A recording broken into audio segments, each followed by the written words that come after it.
Okay, positive energy all the time. Good to see you tonight.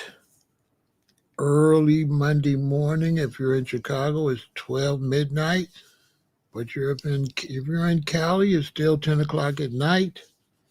If you're in New York, it's already the next day. So good morning, good night, good afternoon, good evening, depending on where you are in the world. Rep your city, rep your city. We got the beautiful and gorgeous Arnell in the building. She is representing New Orleans. Of course, everybody on Facebook, everybody on Twitch, everybody on Kick, and everybody on YouTube. I am representing Chicago, Illinois. We got Cleveland in the building. Quinn the Don is in the building. Come on in and rep your city. Rep your city. As we have another interesting conversation that could help you a lot, especially you younger brothers and sisters, ladies and gentlemen. We're going to talk about socializing. Socializing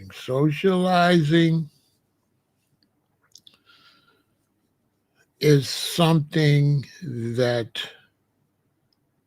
is natural for people to socialize. And in some circumstances, socializing is beneficial, especially if you can stay on track with your financial situation. But in some cases, socializing is a distraction. And I would say for younger people, socializing could be more of a distraction than a benefit. You should stretch out your socializing so it's not excessive. Sometimes socializing could lead to STDs. Sometimes socializing could lead to alcoholism. Sometimes socializing could lead to obesity and being overweight. Sometimes socializing could lead to physical harm, drunk driving, even getting arrested. And so we're going to talk about that.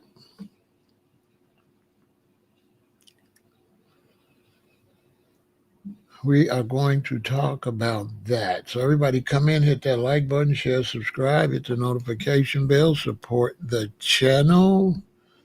Run those likes up, run those likes up. That's how people know we're here. So hit that like button, please. Hit that like button. Hit the notification bell. Subscribe and share. Be sure to subscribe. Let's get up to 50,000 subscribers. We've been at 48,000 for a minute. It's time to push that up and get to 50,000 subscribers. Something I never concentrated on, but I will because we're so close. The beautiful and gorgeous Auntie Punchy is in the building, representing. And this is a good conversation. This is a great, great, great conversation. It might not apply to you right now, but it might apply in some period of your life. It might not necessarily apply during your entire life. And Punchy is representing Las Vegas, Nevada with her beautiful, cute self. Just as cute as she want to be. What a star.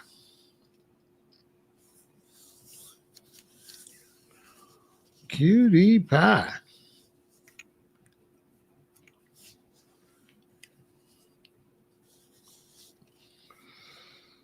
So we're going to talk about that.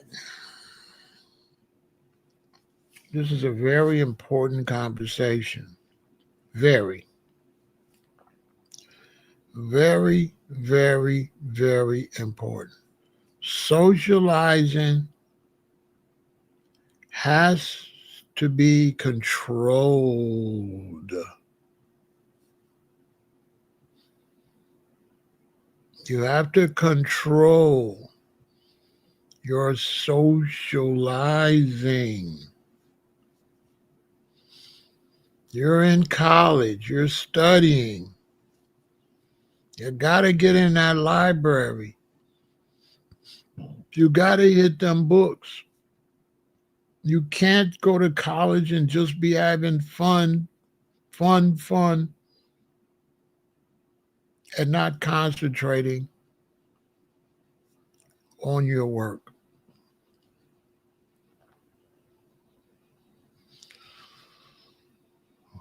When you go to college, your freshman year, one thing you don't want to do is have fun.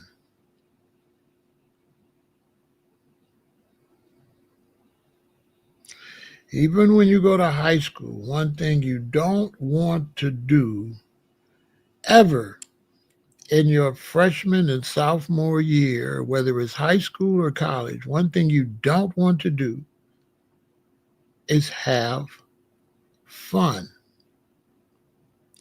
Of course, there's going to be a little fun that's going to come naturally, but you don't want to have fun. Because too much fun your freshman and sophomore year could lead to too much heartache your junior and senior year. So you need to get on the bike and ride first and get your bearings before you start partying and having fun. This is what I taught my daughter. And that's one reason she was so successful going to school. Sometimes when you have children, you become the best teacher for the babies. You wasn't as good of a teacher for your firstborn, your secondborn, like that. You become more mature too. And so I taught my daughter, I said, listen, when you go to this high school, you buckle down your freshman year and your sophomore year. And if you do that, your junior and senior year is going to be so much fun. Don't do it the other way around and come in playing and now you're stressed out. Okay? Go in there, get those A's, as many A's as you can. If you shoot for a lot of A's, you're going to get some B's, which is great. A's and some B's. But go in focused on getting your work done and accomplishing something. Don't go in playing. She did it and everything turned out great. I reinforced that when she went to college. Same thing you did for high school, sweetie. Go in there and work.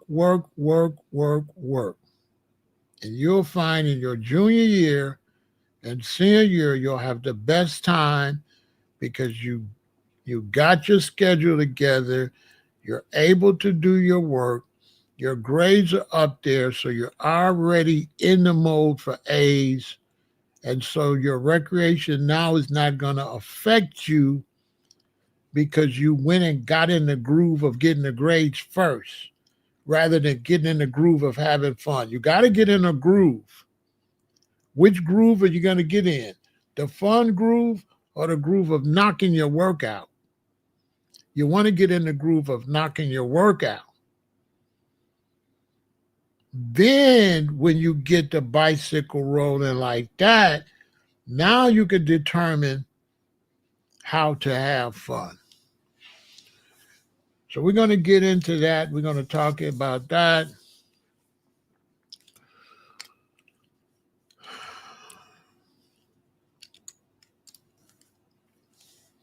We're going to get into that.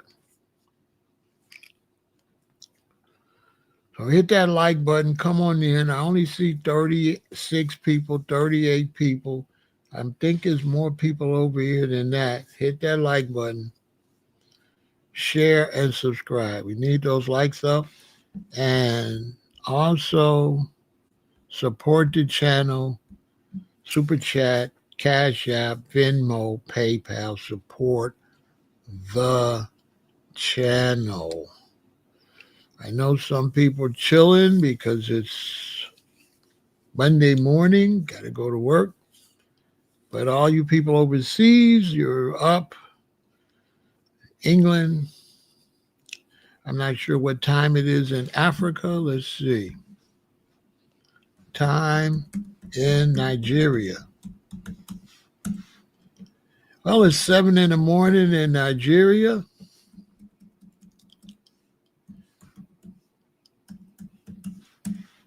It's 9 in the morning in Ethiopia, so East Africa is surely up.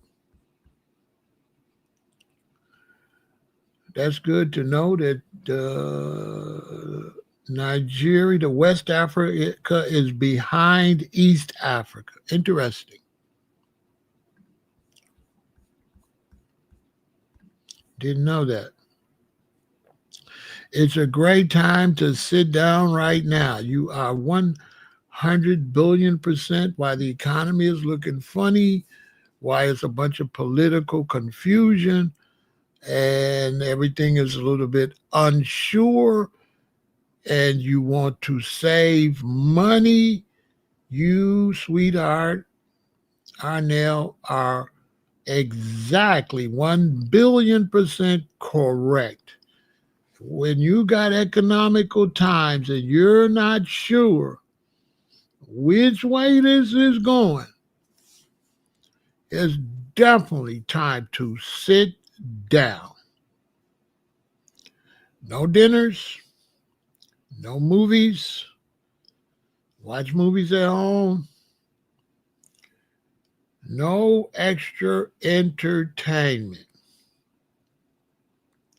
Unless you're just crazy and you think everything is sweet. But if you're smart, you would be a conservationist. You would be conserving right now. For sure. If you are smart, you are conserving right now. If you are spending money right now, whoop-de-doing, you're making a mistake, no matter how much money you got. Because even if you got $100,000 in the bank and you spend down to $80,000, if there was an economical collapse, you would not have wanted to spend that 20 the way you spent it. You would definitely want that whole 100,000 intact. There's no doubt about that. But we're going to get into it. There's a reason I'm talking about this.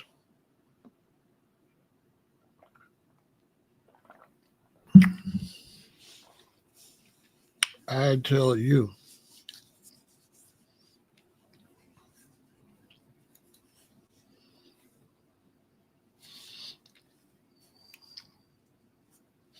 Come on in, come on in. We only got 53 people over here. Let's get it up to 100. Come on in.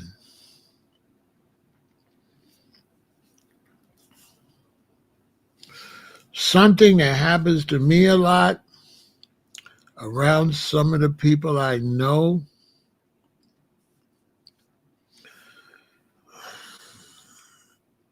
There's periods where I'm not doing much. I'm not going anywhere. I'm not hanging out. And they have a tendency to try to encourage me to enjoy life.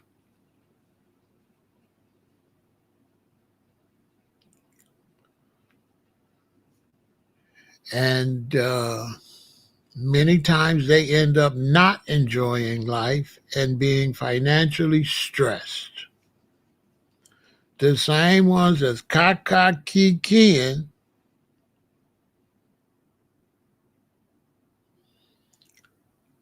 turn around and be messed up. We got South Africa in the building. Salute to all my brothers and sisters in South Africa.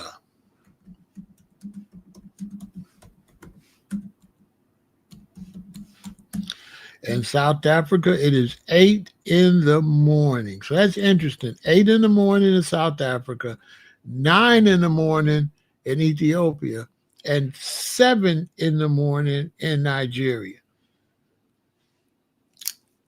That's interesting. I need to study African time zones. That's interesting.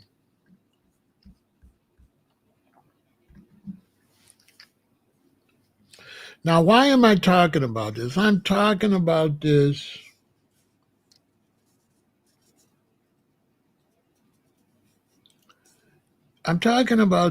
because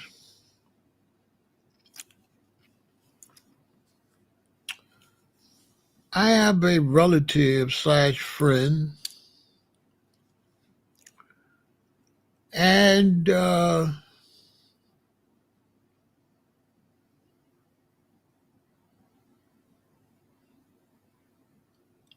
I talk to him on the phone periodically, and a lot of times they're out kaka and kikiing. Kaka, kiki, kaka, kiki. It's skinning and grinning. Social every time. They with this one, they with that one. They with this one, they with that one.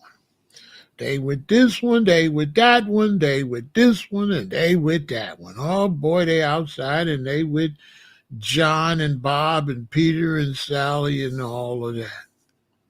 Oh, they're outside with, oh boy, with family and friends. Oh boy, they is outside with people. So the other day, I talked to them and they was in a funk. Their money messed up, living conditions messed up, behind on their rent for last month and ain't paid it this month. Car broke, a car messed up because they didn't pay the money to register the car.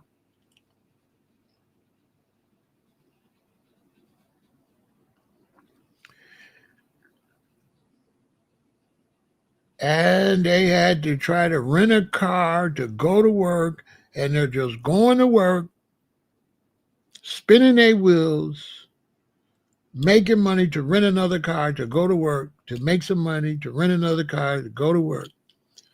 Now, for them to fix their car would have cost them $300 some to get it legally registered. They didn't do that for 5 years. They've been driving that car or having that car without taking care of business. And now their time ran out where they can't drive it unless they get that taken care of. And listen to the story, J3. And so now, boom, they broke.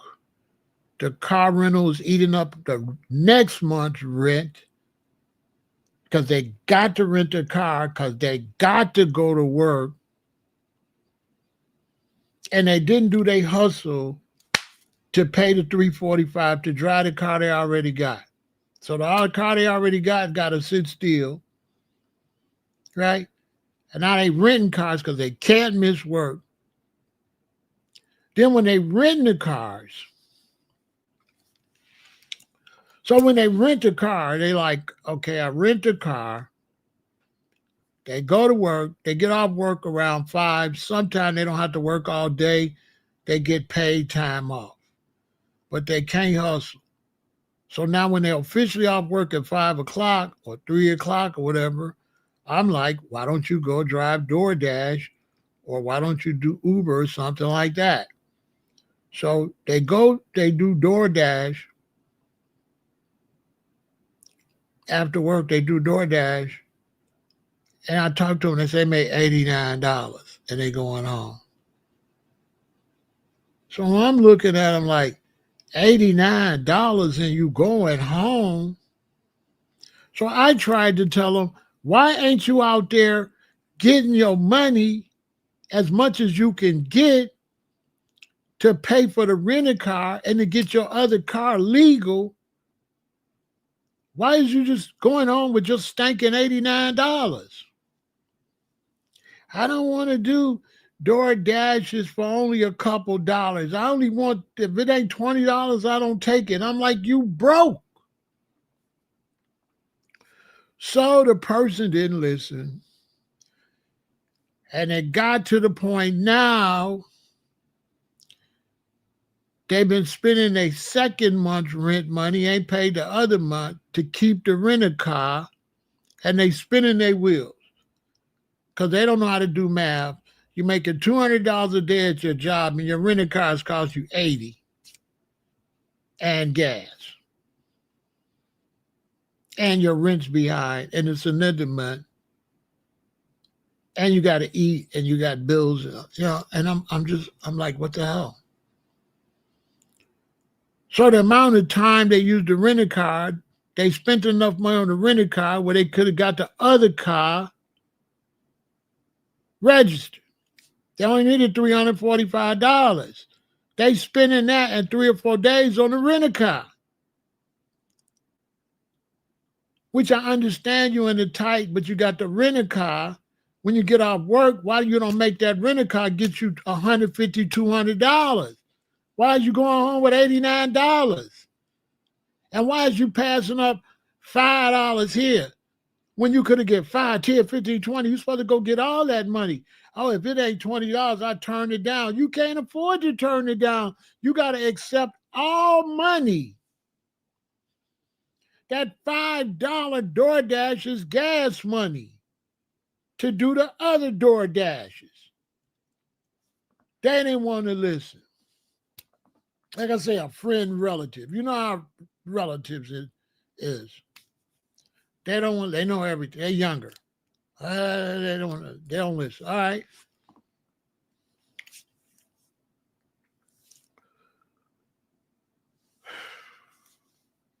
So now the other day they get in a bad type. If they don't come up with $89, they won't be able to rent their car for the next day because the people didn't raise the price on the rented car on them, pimping them. And if they miss work, they lose their job, and then they really messed up because they already trying to not be homeless because the landlord is threatening them to evict them. Now, they just telling me the story.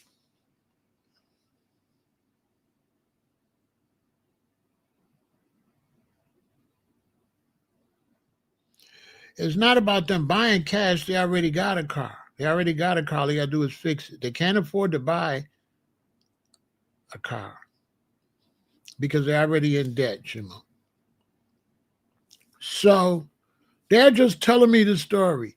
Oh, if I got to get the $89 from here and there, they're not telling me to help them. They're just telling me the story. So I see they're working hard. They're struggling.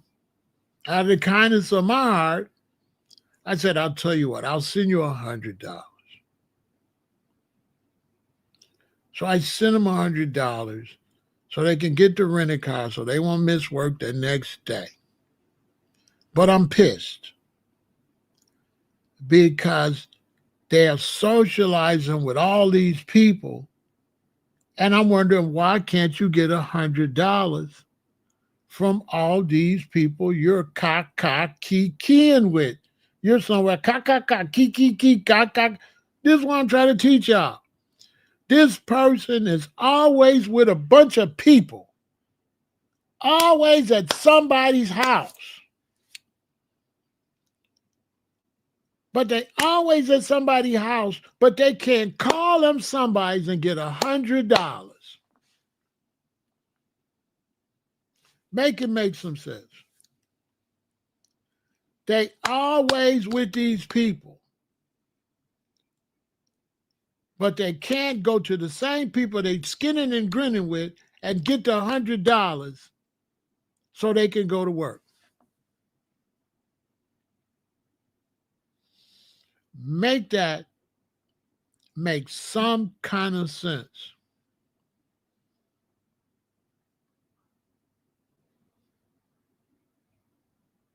How is you with people that can't help you none? How are you get off work and you at some people's house, and kiki, when you should be doing DoorDash, getting some money and go home? How? How is it that you get off work and you got enough time to and kiki instead of keep DoorDashing, and instead of making stinking $89, try to make $200, $250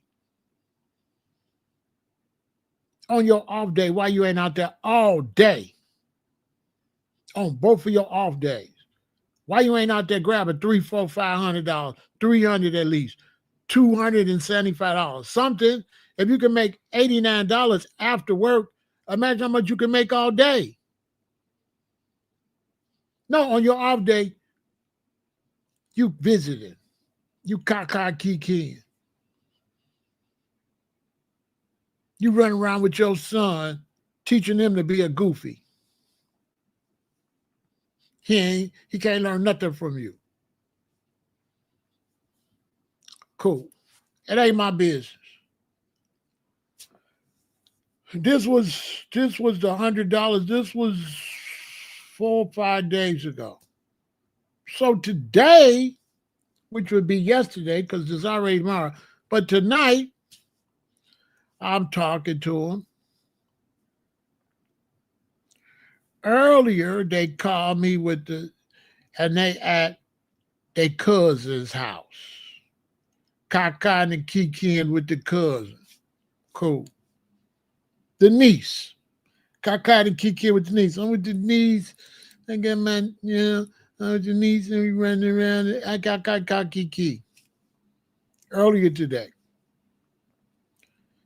After they leave the niece and go home, then time go, they find out something else is going on with this car situation. The people want to raise the money on the rented car. So some kind of way they got to take the rented car back. They got to come up with $47. They got the nerve to ask me would I send them the $47. Well, wait a minute. I wasn't even supposed to give you the $100. You never asked me for the $100. I just heard the story and I just sent that out the kindness of my heart. So now what? I'm the backup? So let me get this straight. You're going to run around with your niece and these people playing, and then when things go bad, you can't call them for $50. You're going to call me. We don't live in the same state. I'm not around you.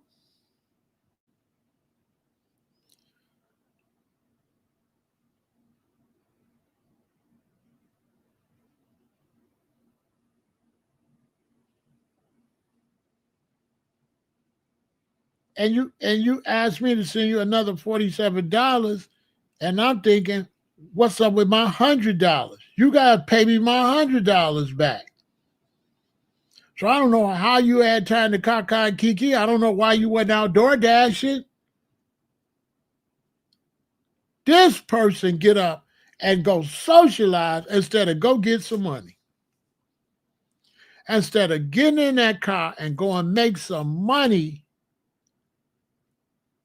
they went somewhere and sat on their ass driving around. So I'm not giving them nothing because they already showing me. I'm not going to give, I probably won't give my money back forever because they totally irresponsible. Who does that? Who's in the tight, behind on their rent, going on 2 months,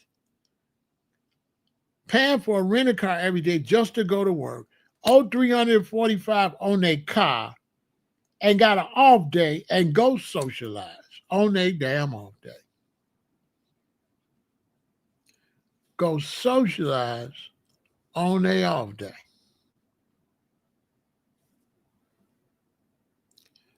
Go socializing on their off day. Don't go make no money. And then turn around out the goodness of my heart. I just heard the story and I just offered you $100. Now I'm the bank.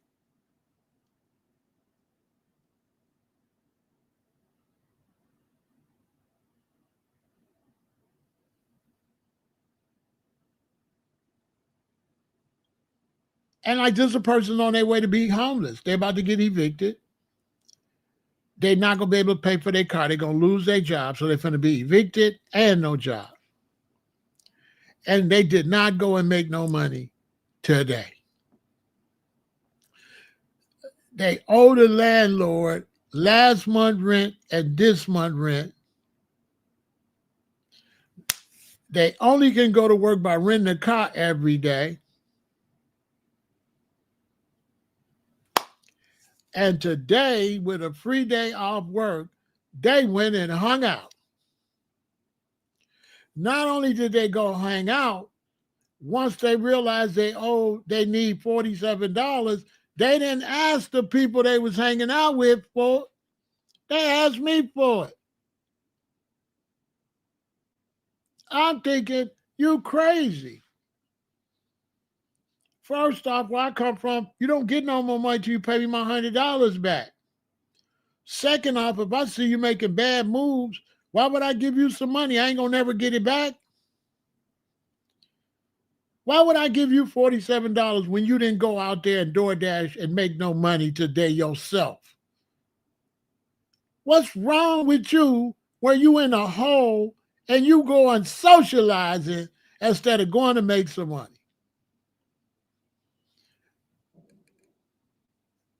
Make that make some sense. They didn't even go make no money. They went and socialized all day. Could have made $200, $250. Would have had the $50 and $200, which would have been more than half of what they needed for the car. They could have went out one more day, made $150 plus the money for the rental car. They could have got the legal papers for the car, and then they would have got out of the rental car and been driving their car. All they had to do was work hard for 2 days. They socializing. And what the insult is, they socializing, but won't ask them people for the money. Ask me for the money just because out the kindness of my heart, I just gave it to you because I heard the story.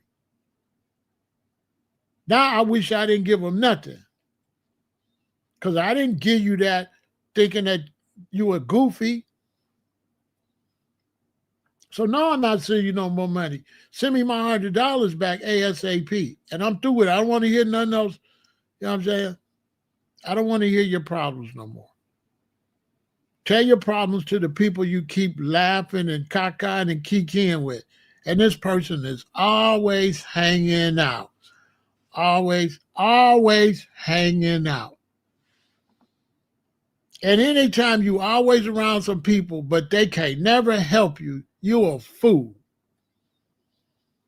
You're a fool if you sitting around some people and you get in a tight and they can't help you. You're a fool. You're a fool. So now I'm insulted because you asked me for $47 and you just left some people. You just left your niece and family members. Why you don't call them?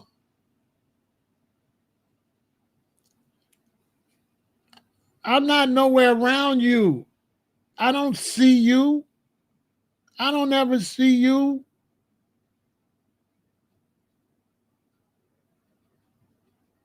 How you go from talking to me on the phone to me and I offer to give you $100? Now what? I'm the bank or something?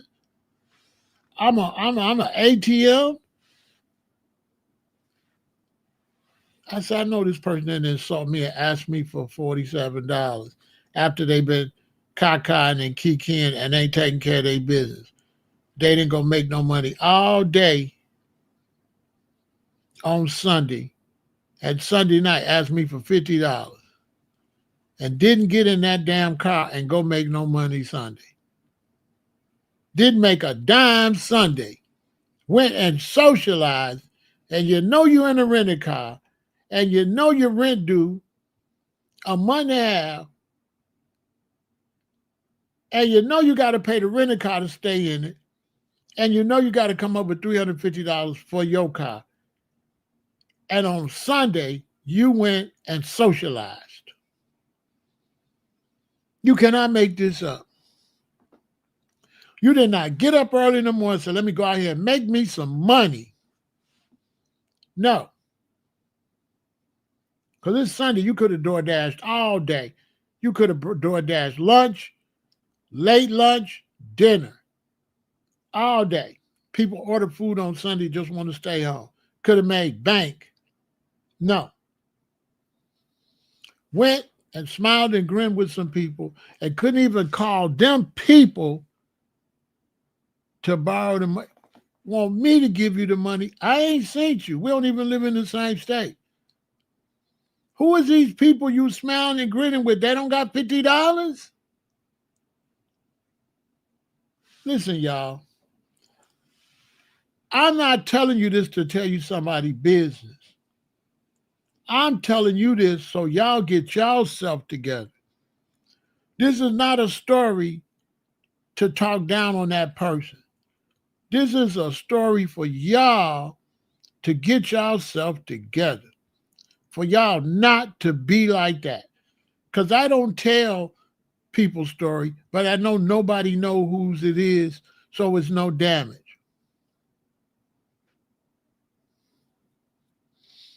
You understand? I know that this is going to help y'all. Get out here and do what you're supposed to do. Okay? Take care of your business.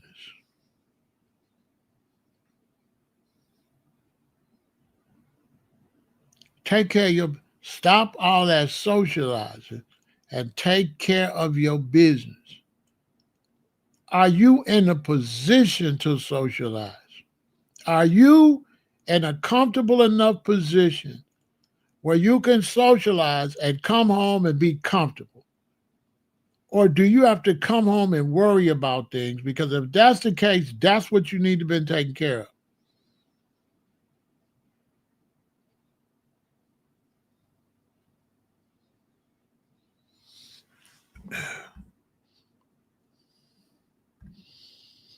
Say, I used to tell my daughter that same thing. All these people you are with can't do nothing to help you.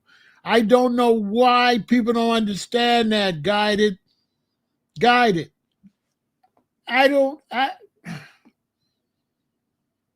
They hang around people that don't encourage them to do nothing and cannot do nothing for them.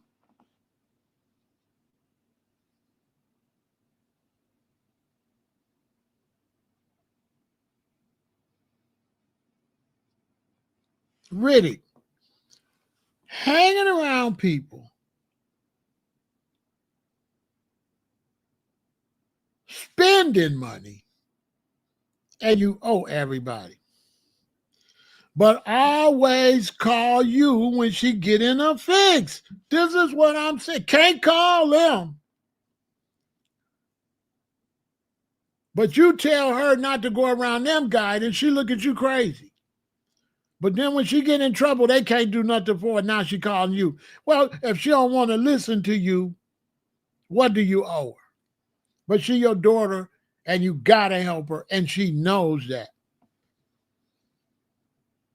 And in some cases, she ain't gonna do no better until you let her hit a couple bumps. Because you can always go back and save her. So you might let her have to skid a couple times and then save her.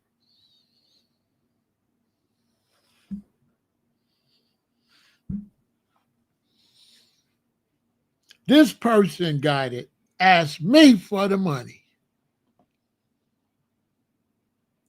Hung out all day Sunday. Didn't go DoorDash. Didn't go make no money. No, they got all this stuff. And they never asked me for the $100. I'm just a person. I heard their story. Something say, Pharaoh, why don't you give it to them? I said, I'll tell you what. Do you got Zelle? And I Zelled them the $100.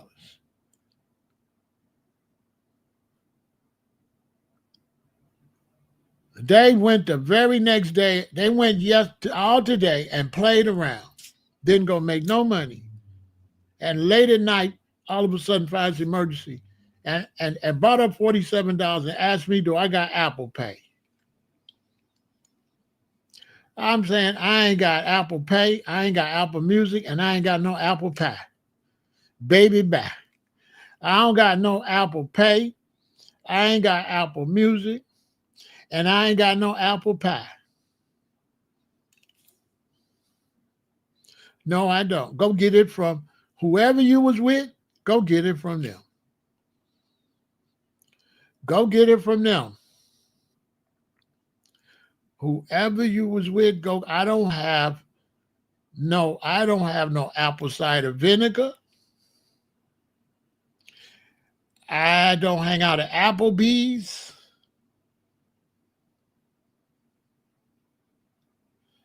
Okay?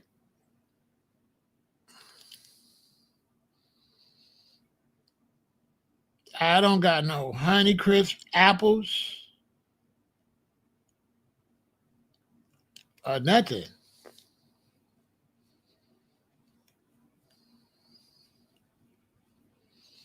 I don't have no apple pie. I got baby bye. Baby bye. Baby bye. As a matter of fact, I don't think I'm going to be answering my phone. Because now you're gonna irritate me every time you snickling and giggling on my phone. You're gonna irritate me.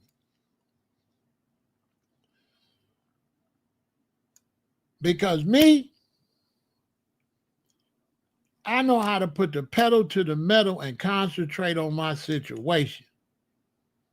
And I'm not doing no playing when I have economical things in front of me.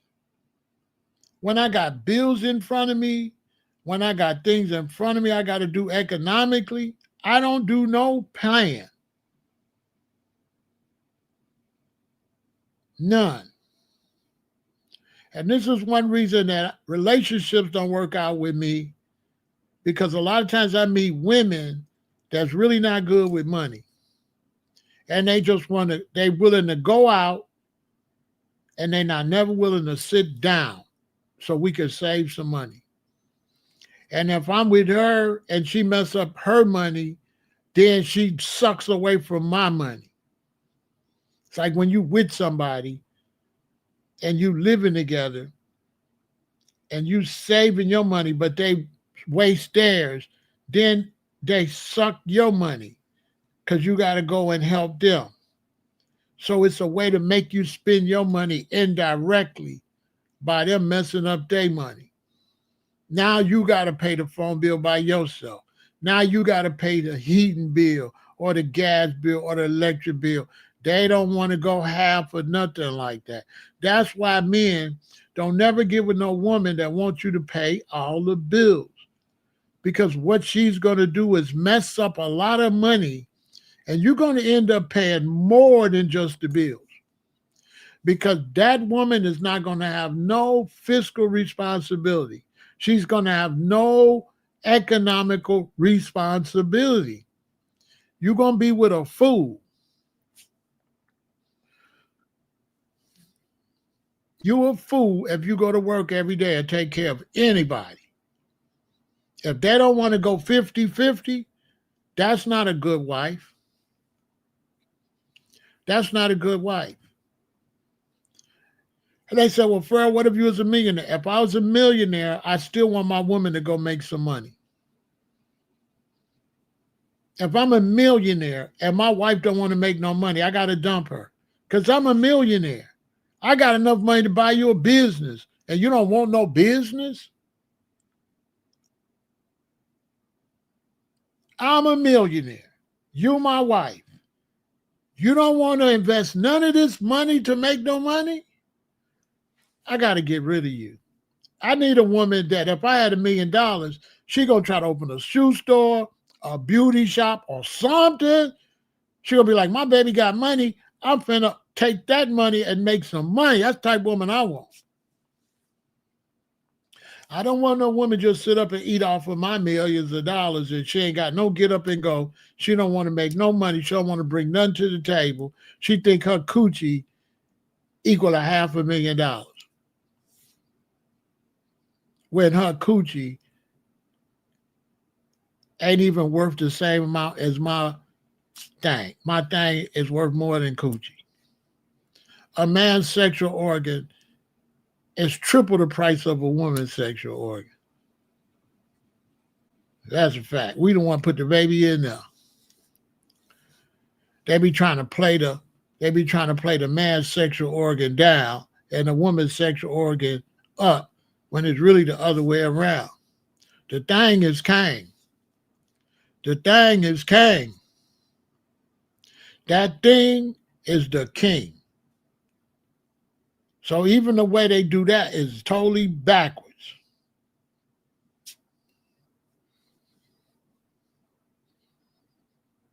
Where you saying you giving me some PUSSY, where is it? Put it in a bottle. Let me see you put something in a bottle. Because I could put sperm in a bottle.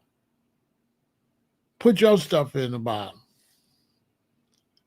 If you do squirt out something, I ain't getting it. It's going all on the bed. I ain't getting it. You ain't giving me nothing. You ain't giving me no pee. That's one of the fakest concepts in the world. You're going to get some pee. No, you're going to give some S. PERM. But I just couldn't believe this person asked me for $57 or $47. Asked me, do I got Apple Pay? I said, I ain't got a Snickers or a payday or no kind of pay. I don't got pay. I don't have payday. I don't have PayPal, you know. I ain't got Apple Pay, payday, PayPal. None of that. I don't got pay to play, or I don't got none of that.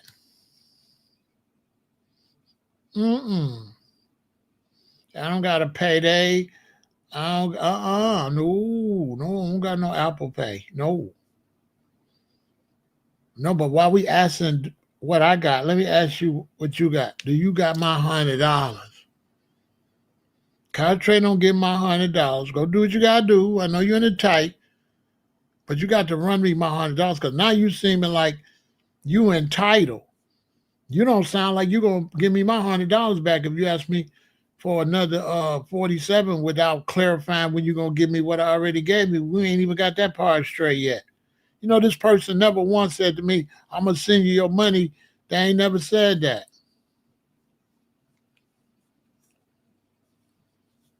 So they kind of scared me. I'm like, okay, you know what? I might have to charge that 100 to the game. I might have to back away from this one right here. This one, this person I don't be want to talk. See, whether I am got a relationship with you or be around you, whatever, you're in a whole nother state. But just in my ear, I don't like certain things in my ear. I try to stay away from negative stuff in my ear. You understand? And so when you coming to me with negative stuff in my ear, I like to stay away from that type of thing. So I don't know if I'm willing to want to talk to them no more.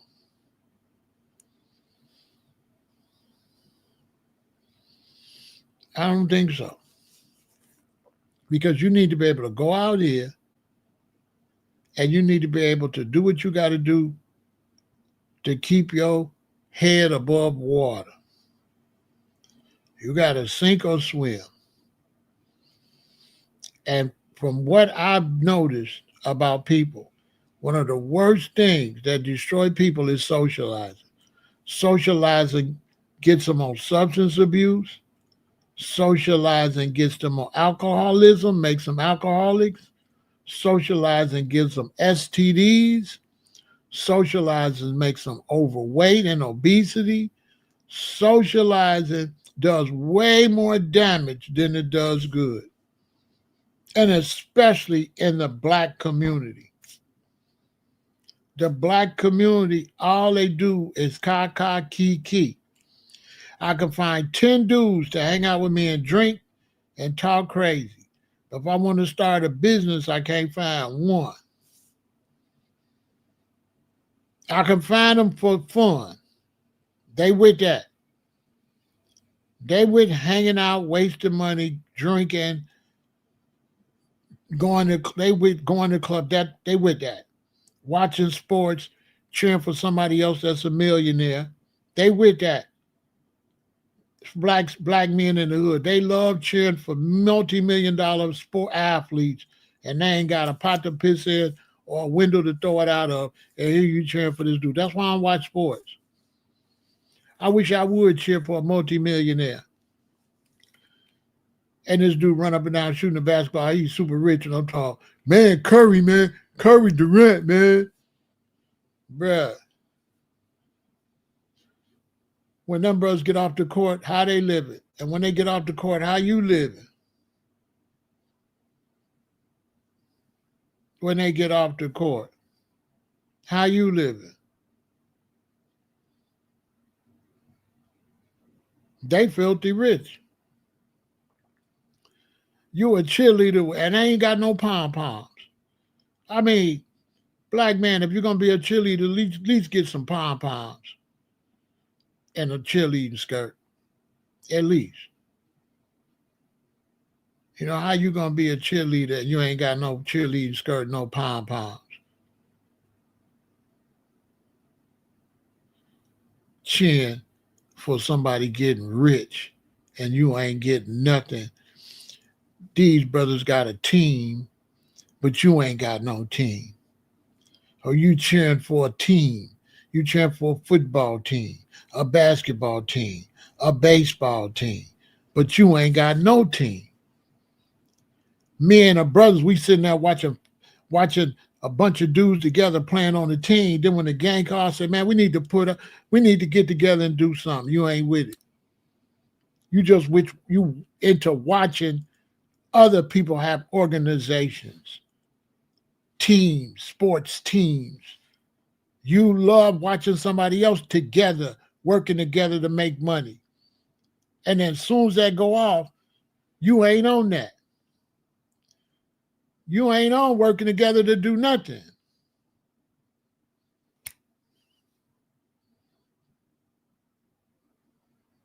You just like a girl cheering for some dude like that that's making millions of dollars and you ain't making nothing. You ain't making a dime. And you sitting there cheering for them to get filthy rich. You ever watch the NBA finals when it's over? And when it's over, you ever notice neither one of them care because they rich? You ain't ever looked at the losers really close and they're like, man, I don't care I lost. I made $50 million this year. You the only one hurt your team lost. Your team ain't hurt as much as you hurt. Your team don't even give a damn. They're like, yeah, vacation. I'm glad this is over.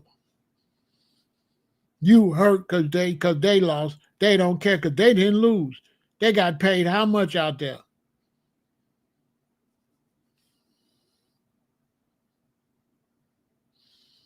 You understand? No, RBWG didn't die. I ended RBWG because the concept was flawed and COVID and all that. So I ended it. It didn't die. It was a concept that couldn't go nowhere. So RBWG was a concept couldn't go nowhere because they started having, when COVID came, it shut down all of the businesses. So you couldn't do no international trade. They couldn't even get parts for cars. So it didn't make no sense to come out with a company where you was going to raise money to build nothing when you couldn't get the parts. So that's why that didn't go nowhere. You got to know the facts. RBWG got shut down because it became impossible to get parts to start a company. That's why I shut it down.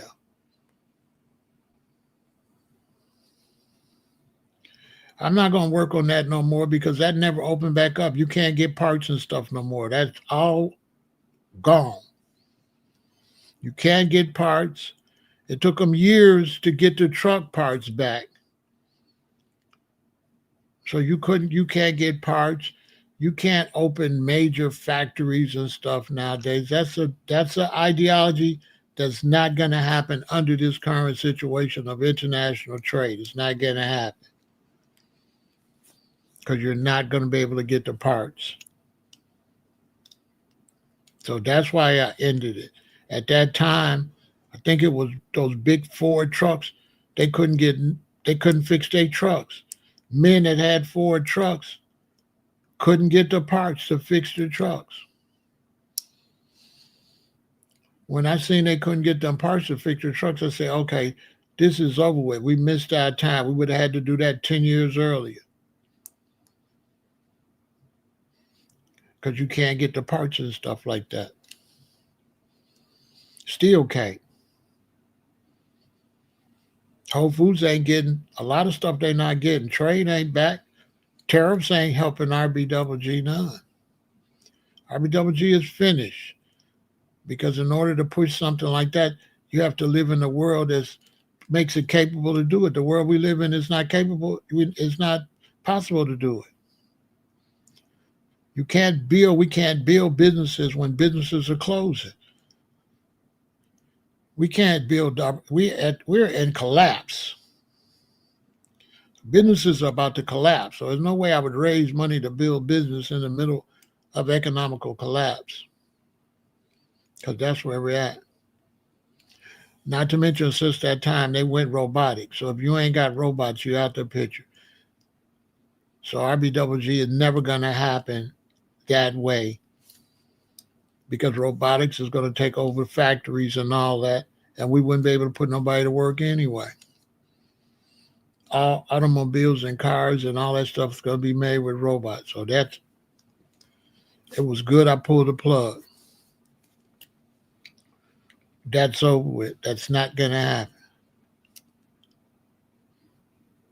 Now, I'm not bringing that back. That's over with. I'm not bringing it. That's never going to happen.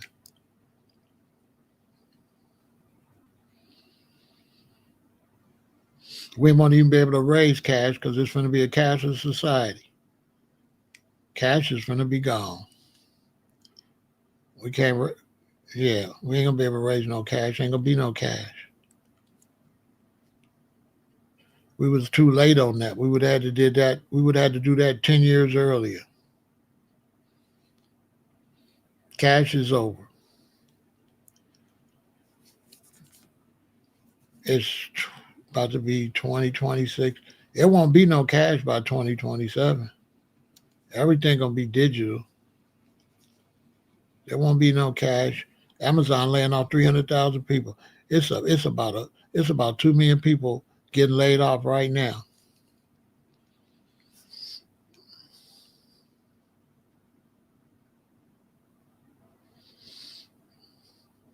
Like I said, that's over with.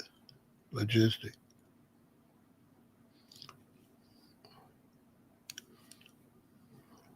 Yeah, that's over with. All you got to do is do some research. That's over with.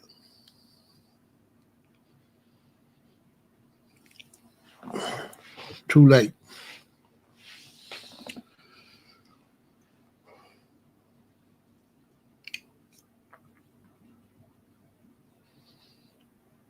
Yeah, that's over with.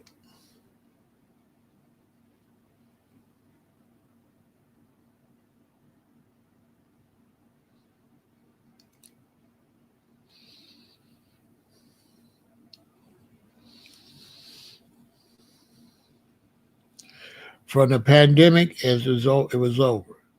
If y'all look at the pandemic, nothing never got back right since the pandemic.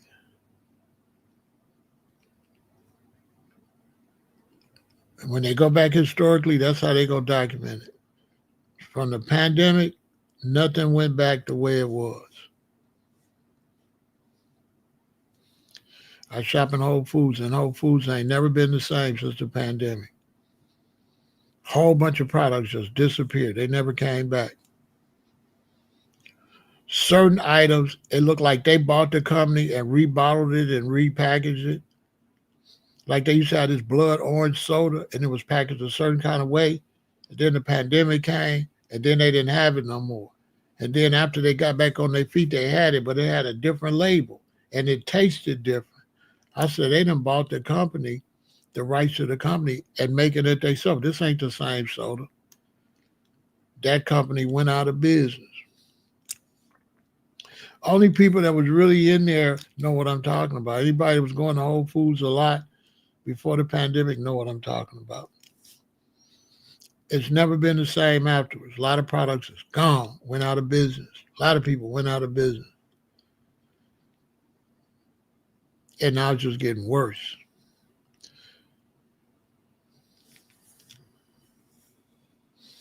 Ain't nobody gonna have no jobs because it's gonna be Waymo, automatic cabs. Ain't gonna be no Uber because the car's gonna drive by themselves.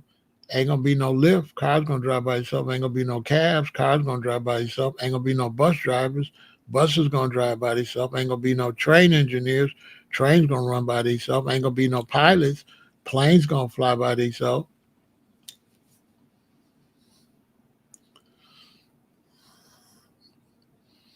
We've already went into the mark of the beast era. We not set back. We went into the end. We in the book of Revelations right now. We ain't set back 10 years. That's never coming back. If you set back 10 years, then you're going to go forward. What's the plan? I ain't got no plan for you. My plan is to survive. It's every man for himself and God for us all. Y'all better get some survival gear. Ain't no plan.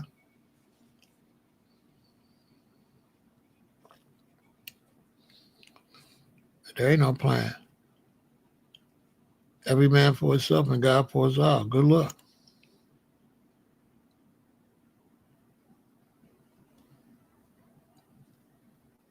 It gets to a point that if you ain't unified, it's too late. It's definitely too late.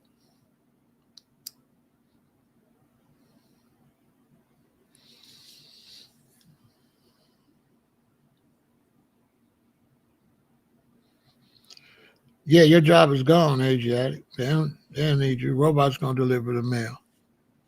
Your job's gone. Police officers, gone. Mailmen, gone. Store clerks, gone. Bank tellers, gone.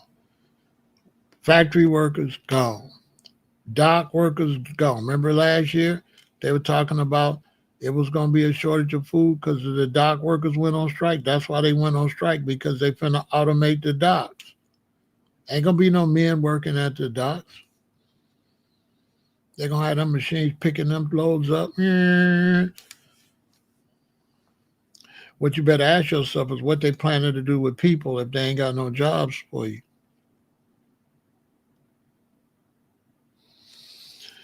Well, here's what we say. This is what I say to brothers like you. Look what this brother's saying to me. He say, ain't no plan. There's no way we can accept this mentality. Well, come up with a plan then. And you ain't got to accept the mentality. The fact you asking me for a plan and you a grown man, but you ain't got a plan, but you saying you can't accept what I'm talking about, but you ain't got a plan, don't make much sense. What's your plan? You don't got one. I rest my case. It ain't no we. I'm talking to you. So what you talking about we? See, these type of people be spies. Because I'm talking to this man, and he constantly saying he ain't standing on his own 2 feet. So this is what we going to do. You come back tomorrow. Yeah, you come back tomorrow. He don't got no plan. He want me to have a plan. He's a grown man. He's a grown man, and he wants me to have a plan. And he say he can't accept me not having a plan, but he don't got one.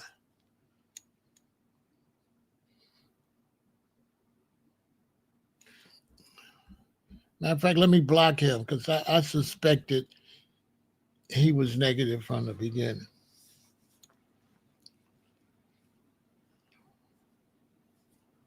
You see the type of stuff? He don't got a plan. He's saying I gotta have one, and he can't accept if I don't got one. But he ain't got one. But he can accept the fact he don't got a plan. I tell you, man, these brothers is crazy. Crazy. Trolling. I kind of out there. It's a troll. You talking about RBG. Here goes a troll, a hater. It was just going to be a little while before he was going to get to the hate. Holler at me in real life so we can,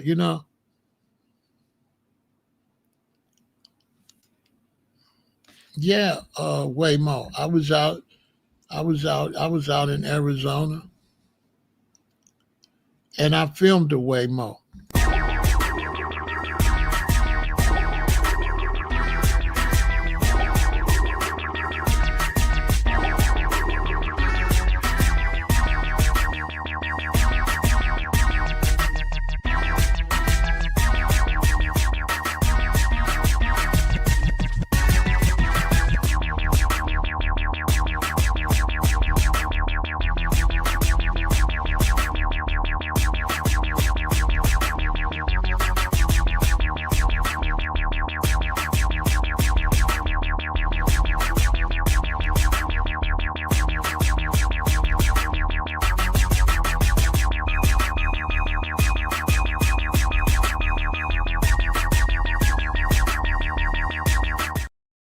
There's some crazy people. Look, he said, I would have to disagree.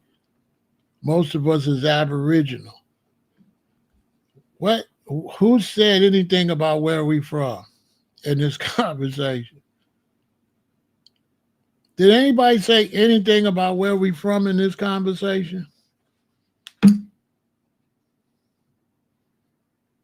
This conversation is about Socialize, and he talk about he disagreed that we Aboriginal, and ain't nobody said nothing about where we came from. Can you believe that? From another live. Okay. Come back tomorrow. Yeah, come back tomorrow. Hold on. Yeah, come back tomorrow, bro. I ain't got time for no foolishness. This man want to argue about a whole live, doing this live. You can't make this up.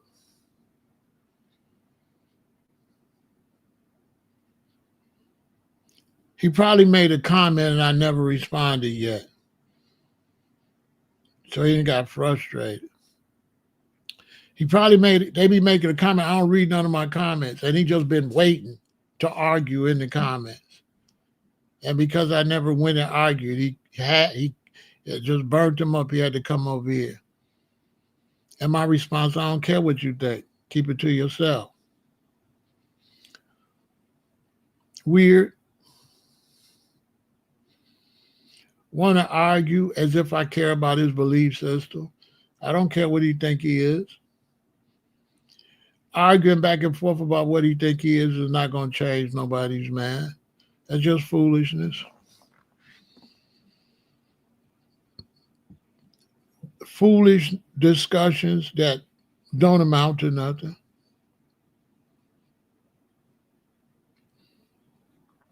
Just foolish arguments.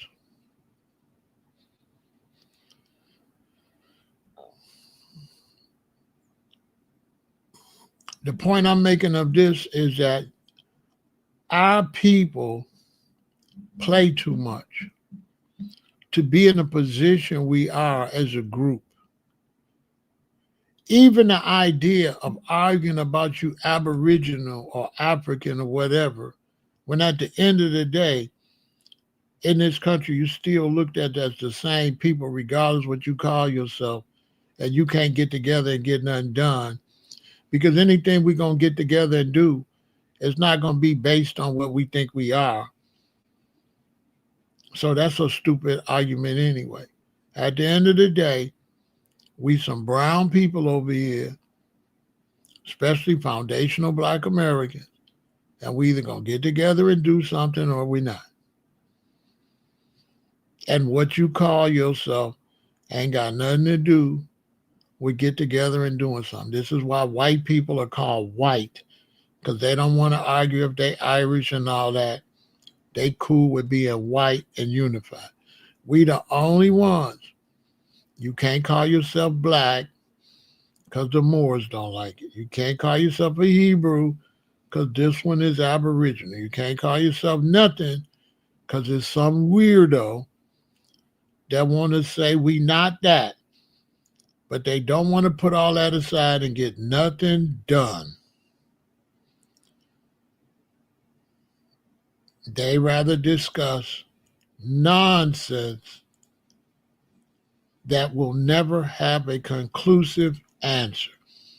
And anytime you're debating something that will not have a conclusion, you're a fool.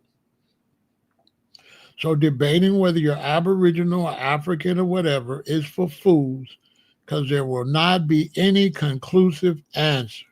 Okay? There's not going to be no conclusive answer. You're a Hebrew, you're Egyptian, whatever, you will never have a conclusion. So a debate that doesn't lead to a conclusion is foolishness. There's going to be no conclusion. People are going to still say what they say they are. If a brother say African, you ain't going to be able to get him to say Native American. If a brother say Native American, you ain't going to get him to say African. That's just a waste of time. Meanwhile, other races, you the same. And like I said, you are what your enemies say you are, or you what other people say you are. So anytime whites see you and see you as the same people, you need to act as the same people. When they look at us, they don't see Hebrews. They don't see none of that. They just see some Black people. So if you don't function like that, you're a sucker. You're a lame. You might be indigenous, but you're a lame indigenous. You're a lame. Because you ain't ready to go to battle in the world the way the world is. They don't give a damn about that. They gonna still treat you the same way with that brown skin. You ain't getting no indigenous pass, no Hebrew pass, no Kemetic pass, no Pan-African pass. You ain't getting no pass if you brown. That's what a lot of Black immigrants is finding out when they come over here. They ain't getting no pass. So I am not finna argue with no dude over what he think he is when he can't prove none of that. He don't know who slept with who. You got 64 great, great, great, great, great, great, great grandparents. Yeah, you what your enemies say you are. That's what you are. Your enemy defies you. If your enemy say y'all together and they gonna attack y'all as y'all together, then y'all gotta fight together. You are what your enemies say you are. And they say you some Niggers. From the light skinned ones to the dark skinned ones. They say y'all Niggers. That's what they say y'all are. And they don't put Hebrew or Kemetic or Muslim or a Christian in front of it. But okay, but that's on you.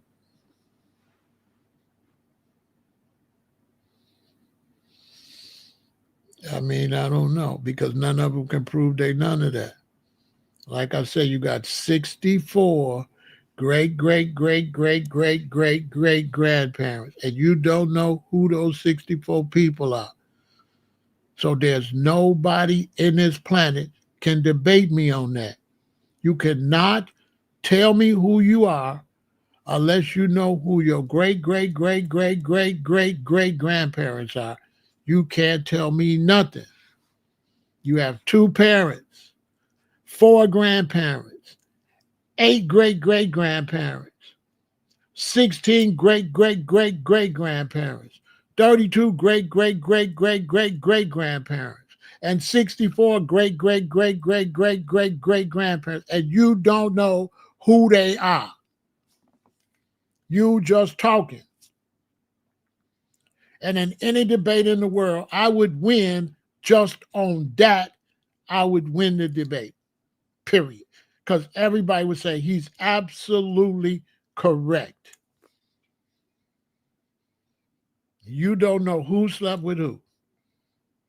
When you start saying you something, you're saying you know who everybody slept with. That's what you're saying. You're saying I'm a Hebrew and everybody in my family only slept with Hebrews. And you a lie. You just talking. You don't even know what your great, great, great, great grandparents, you don't even know all 16 of them. You barely know all 8 of your great, great, great grandparents. You don't know all 8 of them. Y'all know all 8 of them? No.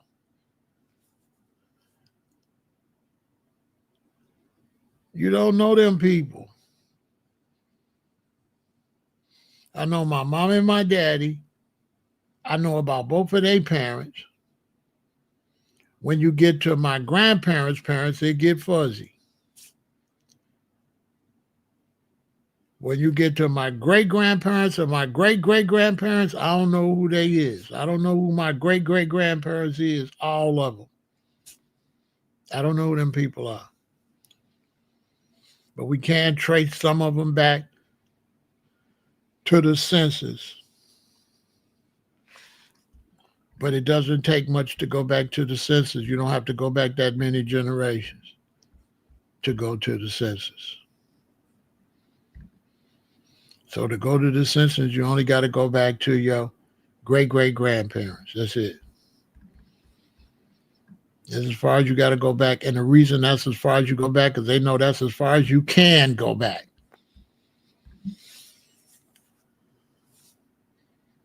So on my mother's side, I know my great-grandmother. So we're not going to be doing no ridiculous nonsense arguments.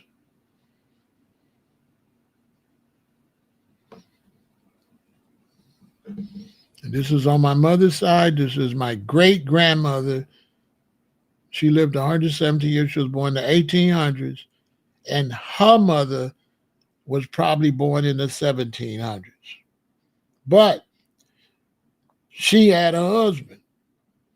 We would have to find out his lineage. her and a man had my granddaddy. What is his family? Okay, cool. After you find out her family and you find out the man that got her pregnant to have my grandfather's family, then we got to go on my mother's side. And who is the two people? Who is my daddy's great grandmama and great grandfather? Don't nobody know all that. So I don't want to do no foolishness with no young people that don't know nothing. You read a couple of books, you listened to a couple of lectures. You don't know who them people is. I was going to Alabama in the 60s, meeting the old people. I lived at her house. She was born in 1876. Yes, she's a Sioux, but her husband was an African. So how can I say I'm an Indian when my mama's grandmama had my granddaddy by African descendant? I just want to say y'all just be talking. Just talking. Somebody will look at her and say, see, you're a Native American. You don't know who her husband is. This is my mama's grandmama. Who is my mama's granddaddy? My mama's granddaddy ain't necessarily the same type of person she is. Duh. Any debate, people would get destroyed. I would destroy any of your Hebrew experts, any of your experts. I would totally disintegrate them.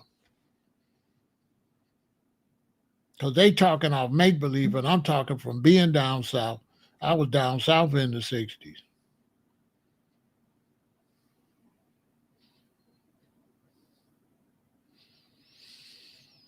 I'm 100% Pharaoh. Yeah, but, I've been down south. So, my father and them told me the stories, and a lot of people slept with a lot of people.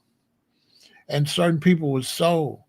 So certain slaves was taken and sold, and they didn't even know who their relatives is. So if your great-great-great-grandfather got your great-great-great-grandmother pregnant, had a baby, and they took them kids and sold them kids when they were 6 or 7, them kids didn't even know their parents.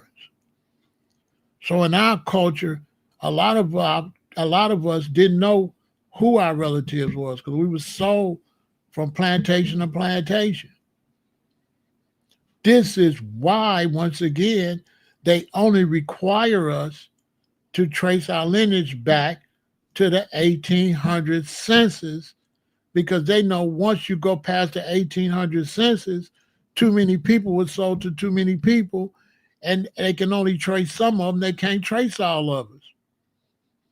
That's why we foundational Black Americans. We have no identity but here.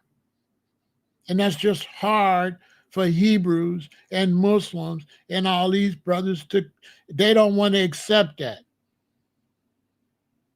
that we were bastardized and sold, and we don't know who was who. You never heard the story of the man they sold his wife and he walked like 400 miles and found her? The slave that got free and walked 400 miles and had to hide from other slave catchers and everybody trying to kill him, and finally made it to another plantation and found his wife? What about all the ones never found their wives, never found their children? Your children were sold, never to be seen again. That's why we want reparations. Anybody, Black Americans, claiming they know who they are is a damn liar. Is a liar. Very few got enough records to go back to the 1700s. Very few. The rest of us, after you leave the 1800s, there's no trace of us. None. These are all facts.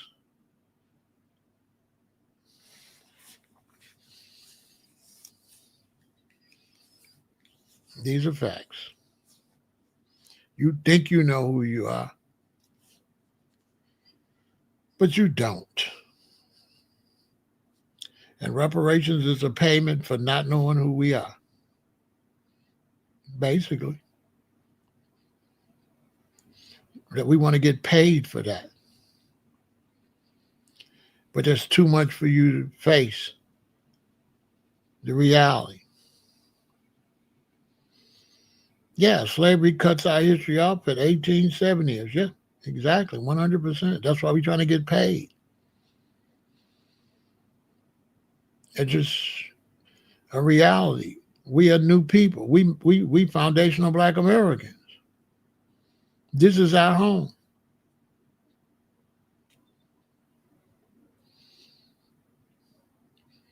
And then you have your DNA, and your DNA leans to the strongest part of your DNA. And if the strongest part of your DNA was a Muslim, you're going to lean towards that. If the strongest part of your DNA was a Christian, it's going to lean to that. So your soul is going to lean to the bloodline and going to affect your belief system. All the way back to the motherland or wherever you came from. When I was a shorty, after I seen Roots, I wanted to get a drummer's bracelet. So I went to this African shop, and she had drummer's bracelets because I called before I went. Back then we had the yellow pages, and I went and bought a drummer's bracelet. It was a Black African woman. She had a big map of Africa behind her. I was like 18. So I said to the lady, I said, "Excuse me, how do I find out where I'm from in Africa?" And she said, "Young man, you could be from wherever you want to be in Africa." So I looked at the map, and I looked at her and I said, "I'm from Egypt." Why did I say that? I didn't know nothing about Egypt when I was 18. Let that sink in. I looked at the map, and I looked at the lady, and I said, "I'm from Egypt." Why I say that? I hadn't been studying Egypt. I didn't know nothing about Egypt. I didn't know nothing about no black pharaohs and all. I didn't know nothing. Why did I tell that lady I'm from Egypt? That was my DNA talking. The most powerful DNA in my body spoke up. I got a lot of different DNA, but that ancient Egyptian DNA spoke up. So somebody like a Sarah Seti would say, "See, you from Egypt." But the fact I had to guess means I'm foundational Black American. Because if I was Egyptian, I wouldn't have to guess. So yeah, my bloodline go to Egypt, but I represent foundational Black Americans. That's what I represent. And I'm going to be talking about that tomorrow, separating time periods. We have to separate time periods. And for us foundational Black Americans, we have to separate that ancient time period. That's irrelevant. And we have to deal to the more up-to-date time period. We're not dealing with that connection to Africa. We're dealing with the whole experience here. We are separating the time periods because that half of the time period is not even necessary and not 100% solid because I've already showed you I'm also Native American. I just got a stronger DNA to Egypt. But I still got DNA. I'm a Sioux. And we just haven't come to the point of view where we realize we more than one thing. A lot of you brothers out there is Muslims and Hebrews and Christians. All of them was in your family. You had Muslims in your family, Hebrews in your family, Christians in your family, all in your family. But you'll lean one way, like Will can pick up that Hebrew Israelite DNA in his family, and that's why he identifies as Hebrew Israelite. He's not just doing that. You know what I'm saying? So you'll feel whatever you lean towards, that's because you got that. That's the strongest DNA, but that's not your only DNA. That's just the strongest one. So that's why the reason some brothers lean towards Islam, because they Asiatic black men, they trace back to Ishmael. They trace back to Ishmael's family, which is very interesting because Ishmael's mother was an Egyptian, and then those descendants of Abraham end up in Egypt. And I often wonder, when Joseph and his brothers end up in Egypt, did they search out Ishmael's family? Nobody ever mentions that. Think about that. Abraham had Ishmael and Isaac. Ishmael's mother's from Egypt. Isaac had Jacob. Jacob had the 12 sons of Israel, and they end up in Egypt, where Ishmael's mama from. I guarantee you they probably looked for their family member. But where is those writings? You can't tell me that Joseph didn't look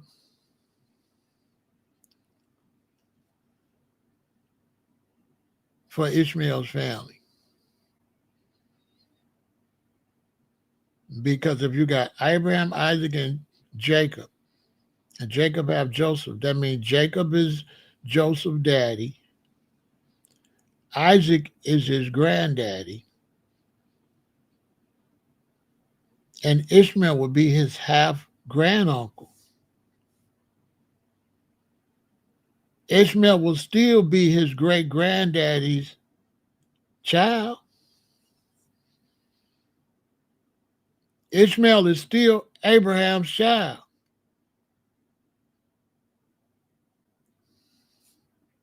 So that's still Joseph's bloodline. That's his great-granddaddy's child, just like Isaac. That's Isaac's half-brother.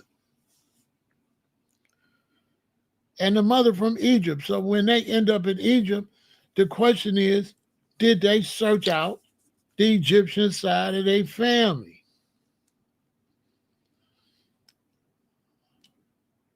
Now, that's something, if I was around the world doing that type of stuff, I would really, hey, tell me that ain't deep, Will. I would really be trying to uncover that mystery. Because if you know black people, y'all know they did, right? If you know black people, you know doggone well Joseph looked for Ishmael's mama. You know damn well how black folks is. We look for family. And you know damn well when Joseph got to Egypt, he looked for Ishmael's side of the family, mother's side of the family. Guaranteed. That's how black folks get out. Guaranteed Joseph looked for them.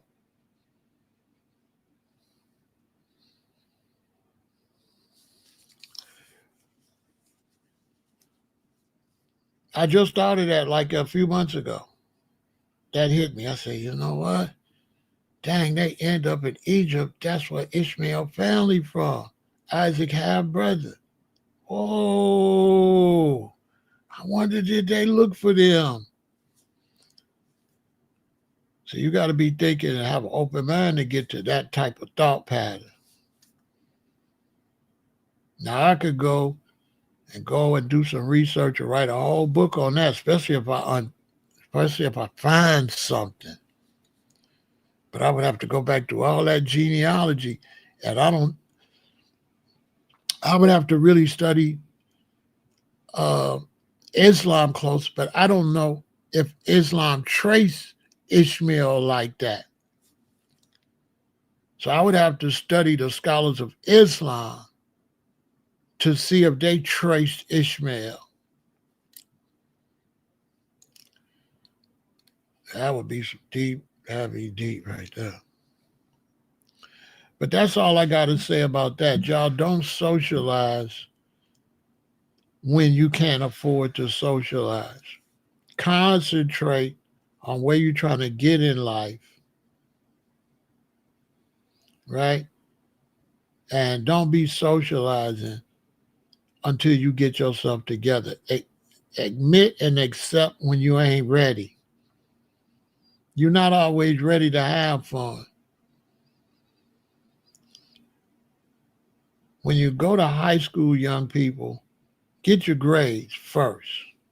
Get used to getting good grades. And once you get used to getting good grades, now you'll be able to have fun and still good grades. But if you go in there playing and you're not used to getting good grades, you're going to get behind. And then your junior and senior, you're going to be miserable. You're going to be playing catch up when you should have been mustard. Same thing when you go to college. And the same thing when you become adult. You young brothers and sisters, when you become adult and you get out here and you make your money and you get your first car and you get your first house or your first apartment, don't do nothing. Just build that first. Kind of sit still and take money in and get solid.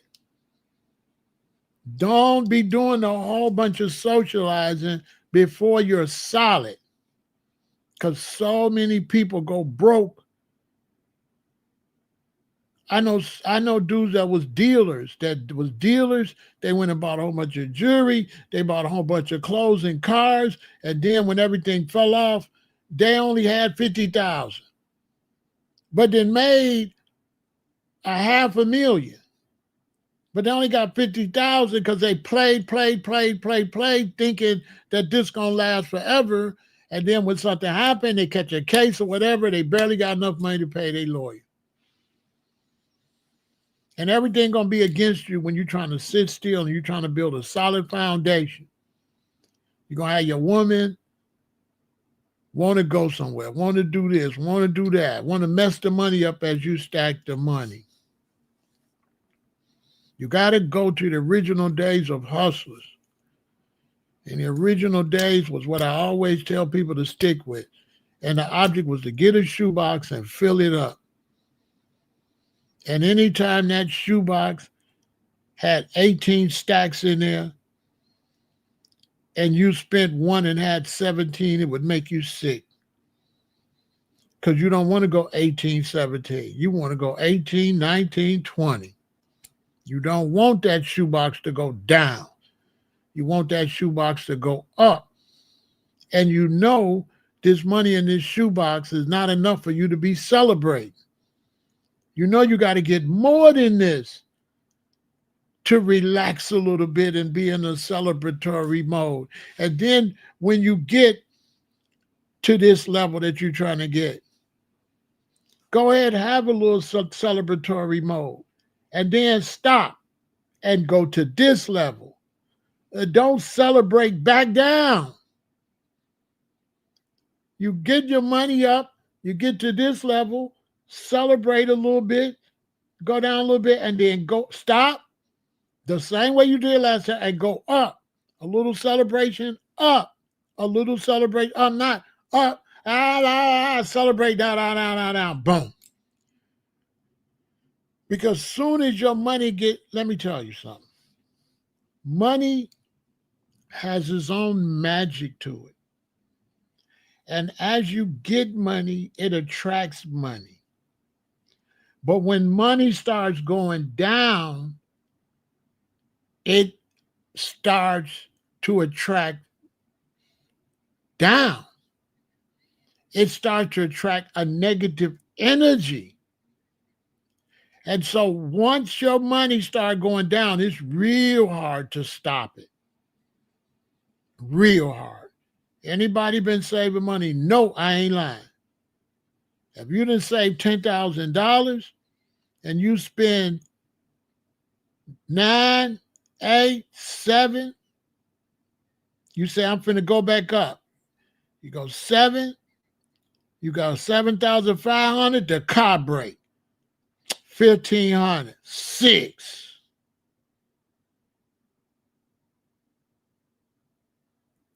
Instead of you going 7, 7.5, 8, you go 7, you go 10, 9, 8, 7, 7.5, 6, 5.5, 4. And you be trying to put the brakes on. Oh my God. And sometimes it could take you a long time to put the brakes on and get it back up, going back up.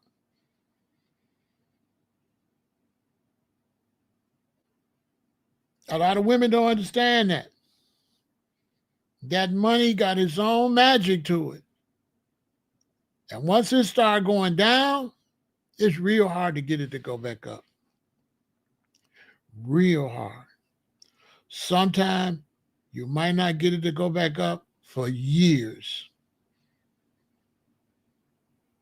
Sometimes you just miss that whole boat.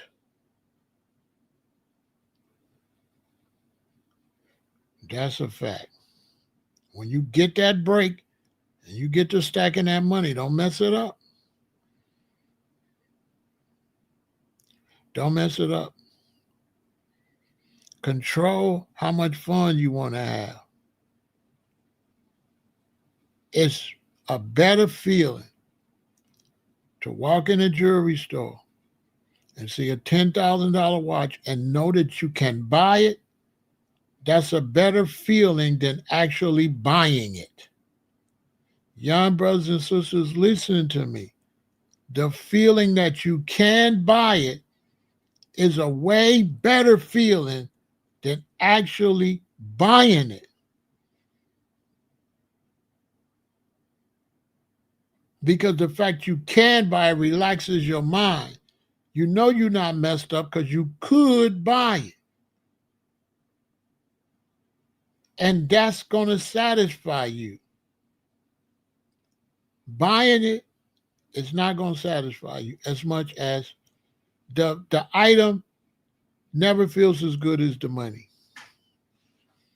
I've never bought a car that I liked as much as the money I used to buy the car. I always miss the money. There's nothing I bought and material things that I liked more than the money I spent to buy it.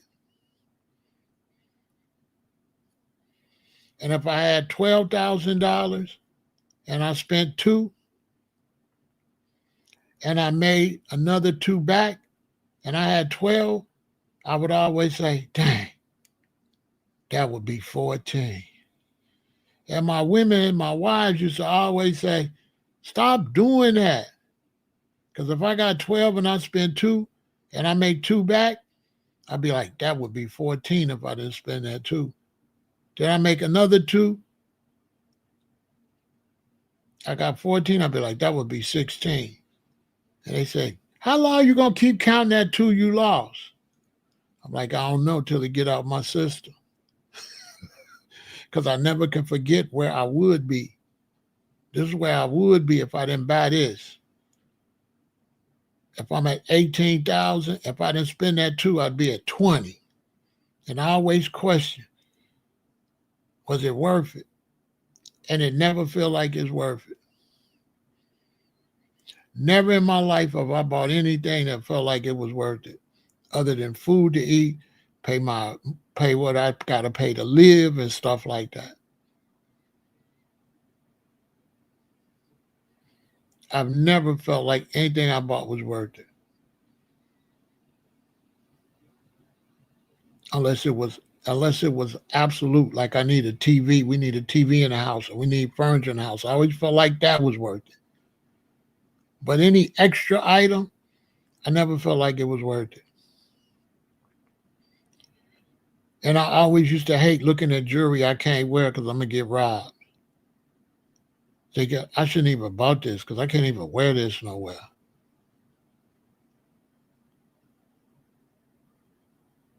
I can't even be comfortable in this. What did I buy this for? I can't walk around in it unless I got a gun.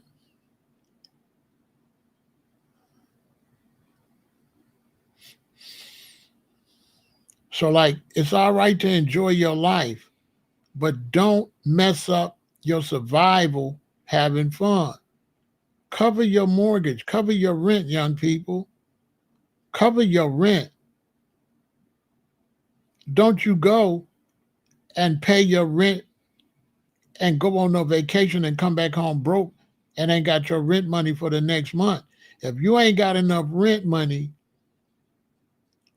for 6 months after you buy your vacation, then you don't need to go on no vacation. You need to be able to go on vacation, come back and have 6 months, at least 6 months worth of rent money saved.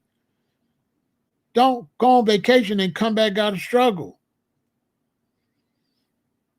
Put the vacation off and stack your bread so that when you go do something, you can come back and be comfortable. Stop doing stuff and being uncomfortable. And stop hanging out if you broke. If you are broke, go sit down. And never hang with nobody that can't help you when you in some type of financial tight. And that's that G talk. Victory.